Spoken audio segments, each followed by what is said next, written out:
Tragedia me 228 viktima në Oqeanin Atlantik, Air France dhe Airbus shpallën fajtor pas 17 vitesh.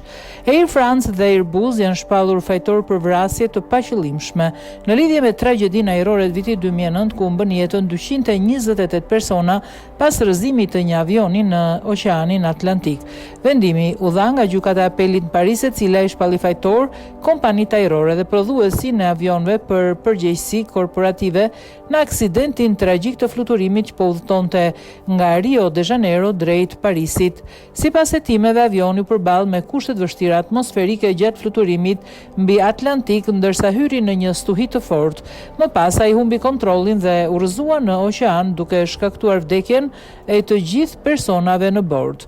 Ky vendim vjen pasi në prill të vitit 2023 një gjykat tjetër kishte liruar më parë Air France dhe Airbus nga akuzat për përgjegjësi penale, duke argumentuar se nuk kishte prova të mjaftueshme për fajësi direkte.